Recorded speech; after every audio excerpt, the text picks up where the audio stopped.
So hello and welcome, my name is Vijay. आप सभी लोगों का ई पाठशाला की इस वीडियो लेक्चर सीरीज़ में बहुत बहुत स्वागत। क्लास 11th के बच्चे जो 2023 और 24 में इस बार पॉलिटिकल साइंस पढ़ने वाले हैं, उनके लिए ऑफ कोर्स जो 2023 और 24 में इस बार थोड़े से फेरबदल हुए हैं, उसके अकॉर्डिंग ये वीडियो लेक्चर सीरीज़ आप सभी लोगों के लिए आ रही है।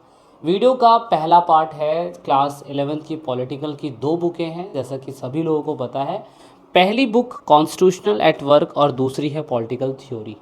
कॉन्स्टिट्यूशनल एट वर्क के अंदर जो 2022 और 23 में थे, उसमें से कुछ चैप्टर को डिलीट करा गया था, लेकिन इस बार कुछ चैप्टरों को जो डिलीट करा गया था उनको कुछ कुछ को ऐड कर दिया गया है। और सेम ऐसा पॉलिटिकल थ्योरी के अंदर भी, यानी कि राजनीतिक सिद्धांत में कुछ चैप्टरों को हटाया गया था पिछले साल, बस दिस ईयर इनको भी डाल दिया गया। तो यानी कि ये पूरी तरीके से वीडियो लेक्चर सीरीज़ नए तरीके से आने वाली है। ध्यान से देखिएगा, वीडियो को बड़ा डीपली एनालाइज करके बताने की कोशिश करूँगा और आपको वो सारी बातें बताऊँगा जो एनसीईआरटी के अंदर भी नहीं दी हुई है, लेकिन हमें थोड़ा सा ज्ञान होना चाहिए। तो आइए स्टार्ट करते हैं। अगर आप लोग हमारे ई पाठशाला के चैनल पर नए हैं, नोट्स चाहते हैं, तो हमारी वेबसाइट के साथ भी जुड़ सकते हैं। वेबसाइट पे आपको नोट्स मिल जाएंगे, और नहीं तो आपको टेलीग्राम अकाउंट पे भी नोट्स आसानी से अवेलेबल हो जाते हैं।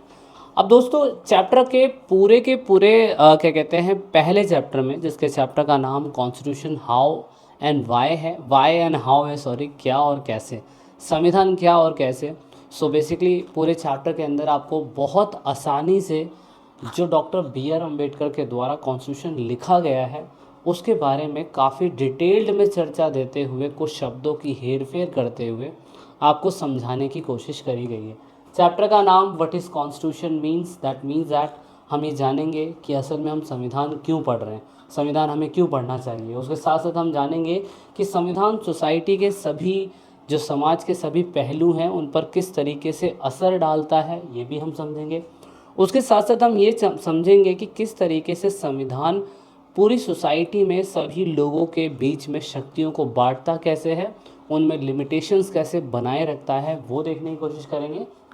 And then what was and then what was the way in which the constitution of India was made, मतलब ऐसी कौन सी परिस्थितियां थी या स्थितियां थी जिसमें भारत के संविधान को बनाया गया था। समझे, ये सारे के सारे टॉपिक्स हमें एनसीईआरटी बताने की कोशिश करती है। अब आपको लग रहा होगा कि पूरे के पूरे चैप्टर में सिर्फ 4 ही टॉपिक है, ऐसा बिल्कुल नहीं है भाई, बहुत कुछ जानने के लिए है। हम सब सारी चीज़ों को बड़ा ही ध्यानपूर्वक पढ़ने की कोशिश करेंगे। तो सबसे पहले संविधान की बात करें। एनसीईआरटी में मैंने क्या कहा, आप पूरी की पूरी किताब पढ़ने के बैठेंगे ना, तो उसमें से बड़ा डीपली काफ़ी कुछ जानने को मिलेगा, जब जाके आपको सही तरीके से डेफिनेशन मिल पाएगी प्रॉपर तरीके से। लेकिन ई पाठशाला पे आपको डायरेक्टली पता चल जाता है संविधान का अर्थ। ओरिजिन कहाँ से हुआ इस शब्द का, अगर हम देखें तो इस शब्द का ओरिजिन हुआ कॉन्स्टिट्यूट से। कॉन्स्टिट्यूट जो है एक लैटिन शब्द, लैटिन भाषा से लिया गया एक शब्द है, जिसका मतलब है किसी भी चीज़ की स्थापना करना। It means that constitute means establish करना। इसके बिहाफ पर कॉन्स्टिट्यूशन शब्द बना, और कॉन्स्टिट्यूशन जो है एक तरीके से फंडामेंटल लॉ है किसी भी स्टेट के लिए। यानी कि अगर हम सिंपल शब्दों में समझने की कोशिश करें तो संविधान ऐसे written fundamental rules and regulations का बुक्स है, या एक ग्रुप है, या एक लॉ है, जिससे किसी देश को या किसी स्टेट को चलाया जा सकता है ना। सिंपल सा मतलब है, जैसे आपके घर के अंदर आपको चलाने के लिए भी कुछ नियम होंगे, आपके स्कूल के अंदर आपके स्कूल को चलाने के लिए कुछ नियम होंगे, सेम ऐसे ही देश को चलाने के लिए कुछ नियम और सिद्धांत होते हैं जो संविधान में दिए गए हैं। अब बहुत सारे देश हैं, लगभग यूएनओ के हिसाब से अगर मैं आपको बताऊं, जब क्लास 12th में देखेंगे उसके हिसाब से 195 कंट्री तो है। 195 कंट्रियों से भी ज़्यादा कंट्रियाँ, याद रखना, लेकिन यूएनओ, यूनाइटेड नेशन ऑर्गेनाइजेशन के अकॉर्डिंग 195 कंट्रियाँ रजिस्टर्ड है जो पूरी दुनिया में। अब पूरी दुनिया के अंदर संविधान होगा, किसी देश के पास संविधान है या नहीं, या पूरी दुनिया के अंदर संविधान के टाइप्स क्या होते हैं, ये ऑफकोर्स एनसीईआरटी में नहीं है। थोड़ा सा मैं आपको बताना चाहूँगा। रिटन कॉन्स्टिट्यूशन, अनरिटन कॉन्स्टिट्यूशन और उसके बाद आता है रिजिड कॉन्स्टिट्यूशन और फ्लेक्सिबल कॉन्स्टिट्यूशन। रिटन कॉन्स्टिट्यूशन वो होता है जिस किसी देश का संविधान लिखा हो, तो ऑफ कोर्स हमारे देश का संविधान लिखा हुआ है तो इसे हम रिटन कॉन्स्टिट्यूशन की संख्या देंगे। उसके बाद अनरिटन कॉन्स्टिट्यूशन जिसके देश का संविधान नहीं लिखा गया है, जो सिर्फ एक्ट पे चलते हों, तो उन्हें अनरिटन कॉन्स्टिट्यूशन कहते हैं। और याद रखना ब्रिटेन का क्या कहते हैं जो कॉन्स्टिट्यूशन है वो अनरिटन है, तो ब्रिटेन बोले तो यूके, आप थोड़ा सा सर्च भी कर लीजिएगा और किसी कंट्री का अगर अनरिटन है तो ज़रूर फाइंड आउट करके मुझे बताइएगा। दूसरा, हर किसी देश में या तो रिटन है या तो अनरिटन कॉन्स्टिट्यूशन है, लेकिन उसके साथ साथ संविधान जो है वो रिजिड और फ्लेक्सिबल है। रिजिड बोले तो कठोर और फ्लेक्सिबल बोले तो लचीला। तो दोस्तों रिजिड क्या होता है? रिजिड दैट मीन्स दैट अगर संविधान में किसी भी चीज़ को आसानी से बदला जा सके, यानी कि उस देश का संविधान कुछ ऐसा बनाया हो कि उसको बदला जा सके, तो उसे हम रिजिड कॉन्स्टिट्यूशन कहते हैं। लेकिन अगर फ्लेक्सिबल है, यानी कि अगर वो संविधान लचीला है, मतलब रिजिड के अंदर आसानी से बदला नहीं जा सकता, और जबकि फ्लेक्सिबल कॉन्स्टिट्यूशन के अंदर संविधान को आसानी से बदला जा सकता है। तो यानी कि संविधान का मीनिंग जाना हमने, संविधान के टाइप्स जाने हमने। अब कोई संविधान अगर किसी देश में अगर संविधान है तो असल में उसका फ़ायदा क्या होता है? फ़ायदा देखते हैं, संविधान का कार्य क्या है। Constitution allow coordination and assurance. देखिए ये चीज़ ना आपसे 4 मार्क्स का एग्जामिनर पूछता है। मैंने अगेन कहा मार्क्स पे डिपेंड मत रहना, समझने की कोशिश करना। क्वेश्चन ये आता है कि what are the main basic feature of constitution. अब मैं इंडियन कॉन्स्टिट्यूशन की बात नहीं कर रहा हूँ, अगर भारतीय संविधान की विशेषता आती है तो भी यही लिखना है। लेकिन अगर किसी संविधान में, किसी देश में संविधान है तो उसकी विशेषता क्या होनी चाहिए, तो यही है। यानी कि संविधान समन्वय और आश्वासन देता है। समन्वय किस चीज़ का? कि हमारी कंट्री के अंदर या किसी भी कंट्री के अंदर डाइवर्सिटी होती है, अलग अलग देश के अंदर अलग अलग टाइप की कम्युनिटी के लोग होते हैं, तो संविधान मदद करता है उनके बीच में एक कोऑर्डिनेशन बैठाने का। चाहे जैसे हमारे देश के अंदर संविधान मदद करता है अमीरों गरीबों के बीच में कोऑर्डिनेशन बैठाने का, कि संविधान सभी के लिए बराबर है। हिंदू मुस्लिम सिख ईसाई जैन बुद्धिस्ट सभी लोगों को एक साथ जोड़ने की कोशिश करता है हमारा संविधान, तो ऐसा कुछ, ठीक है। उसके बाद सेम रूल सभी मेंबर्स के लिए होने चाहिए, तो ये है हमारा constitution allow coordination and assurance. इसका मतलब संविधान समन्वय और आश्वासन देता है, मतलब समन्वय मतलब अमीर और गरीब के बीच में कोऑर्डिनेशन बनाता है।